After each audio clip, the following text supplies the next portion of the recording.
मुंबईतल्या आमदारांची मुख्यमंत्री देवेंद्र फडणवीस यांनी भेट घेतल्याचं कळतंय। माजी महापौर किशोरी पेडणेकर सुद्धा यावेळेला होत्या।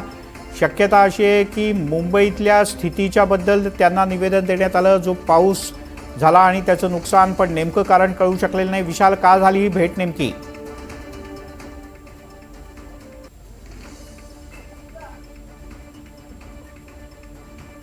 विशाल, माझा आवाज पोहोचतोय? आपण ही दृश्य पाहतो आहोत। मुख्यमंत्र्यांची भेट घेतली, यात मुंबई महापालिकेतल्या विरोधी पक्षनेत्या किशोरी पेडणेकर होत्या आणि शिवसेना उभाटा गटाचे काही आमदार आपल्याला दिसत आहेत। अनिल परब, सुनील प्रभू हे देखील या भेटीच्या वेळेला दिसत आहेत आणि किशोरी पेडणेकर यांनी एक निवेदन मुख्यमंत्र्यांना दिलेलं आहे।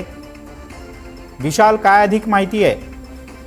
मुंबई महापालिकेच्या विरोधी पक्षनेत्या किशोरी पेडणेकर आणि त्यांच्यासोबत काही मुंबई महापालिकेच्या नगरसेविका ठाकरे सेनेचे काही आमदार यांनी राज्याचे मुख्यमंत्री देवेंद्र फडणवीस यांना एक निवेदन दिलेलं आहे, एक पत्र दिलेलं आहे आणि या पत्रामध्ये प्रामुख्यानं मुंबईच्या बाबतीत अनेक विषय यामध्ये घेतलेले आहेत। ही भेट कालच होणार होती, मात्र मुख्यमंत्र्यांच्या व्यस्त कार्यक्रमांमध्ये ही भेट झाली नव्हती। आज त्यांना वेळ देण्यात आला होता। आज भेट झाल्यानंतर मुंबई महापालिकेत ज्या पद्धतीनं कोणत्या कामांमध्ये त्रुटी राहिलेल्या आहेत, कोणत्या ठिकाणी कामं झालेली नाहीत आणि त्याच्या बाबतीत आता काय पद्धतीनं काम केलं पाहिजे या बाबतीत एक निवेदन जे आहे हे राज्याच्या मुख्यमंत्र्यांना देण्यात आलेलं आहे। आपण जर पाहायला गेलं तर विरोधी पक्षनेते किशोरी पेडणेकर यांनी सातत्यानं या आठवडाभर जो पाऊस झाला होता या बाबतीत अनेक ठिकाणी त्यांनी भेटी दिल्या होत्या। कशा पद्धतीनं प्रशासन असेल किंवा सत्ताधारी हे कमी पडलेले आहेत, कोणत्या ठिकाणी दुर्लक्ष झालंय ते सातत्याने त्यांनी पुढे आणलं होतं आणि या सगळ्या मुद्द्यांना धरून एक निवेदन जे आहे हे राज्याचे मुख्यमंत्री